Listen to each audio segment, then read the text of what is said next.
C'est une des côtes les plus belles de Méditerranée, la Costa Brava en Espagne.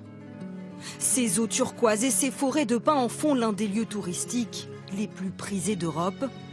De quoi attiser la convoitise des promoteurs immobiliers. Des pelleteuses qui s'attaquent à des pans entiers de la montagne, arrachant des centaines d'arbres. À leur place, il y aura bientôt des villas et des appartements de luxe. Serait-ce le retour de la bétonisation? Sandra Bisbé a grandi ici. Les premières constructions sont apparues il y a 25 ans. La crise économique de 2008 y avait mis un frein. Depuis, elle pensait le paysage sauvé. Ça me fait de la peine parce que c'est un chemin magnifique. Et regardez, ici, vous voyez une nouvelle construction, certainement une nouvelle maison qui aura une vue fantastique sur la plage. L'hiver commence, alors les chantiers reprennent. Et comme on est sorti de la crise économique, on va en voir de plus en plus. Jour après jour, de nouvelles balafres sur la carte postale. Ici, 26 appartements.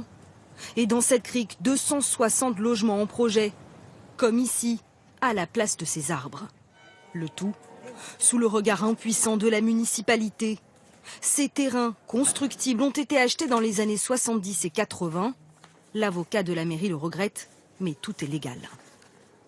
La loi nous dit que le propriétaire a le droit de construire. Même si on essayait de classer cette zone pour la protéger et empêcher les constructions, la justice donnerait raison au propriétaire et nous devrions l'indemniser. Selon nos calculs, ça nous coûterait 70 millions d'euros. Pourtant ici, les habitants pensaient que la prise de conscience sur l'environnement avait mis la zone à l'abri des tractopelles. On était beaucoup à penser qu'ils ne pouvaient pas construire davantage, qu'ils ne commettraient pas les mêmes erreurs du passé. Mais on voit que la spéculation continue et que seul l'argent compte. Nos enfants vivront dans une montagne de ciment et les touristes ne viendront plus. Ces vacanciers français ne la contredisent pas. Le béton casserait un peu l'image, je pensais, de la région. S'il y a trop de maisons, je ne veux pas. S'il y a la place des sentiers et des immeubles... Oui. La région vit principalement du tourisme. 4000 habitants à l'année, 5 fois plus en été. Ces constructions feraient venir de nouveaux consommateurs. Mais contre toute attente, cela ne réjouit pas les habitants. Moi, ça ne m'apporte rien. Ce ne sera pas bien pour mon magasin, parce que les maisons seront pour les étrangers et ils ne participent pas à la vie du village.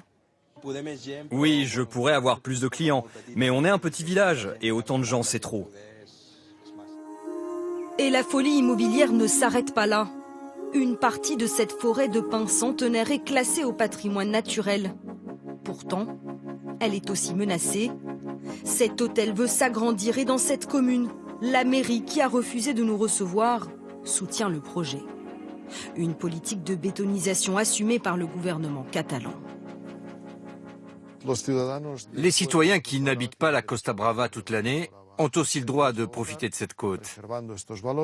Et puis on va veiller à ce que ces constructions ne s'étalent pas, qu'elles restent regroupées. D'autres régions d'Espagne sont aussi concernées par cette reprise des constructions. Selon un récent rapport de Greenpeace, certaines villes côtières sont déjà saturées, avec 90% de zones urbanisées.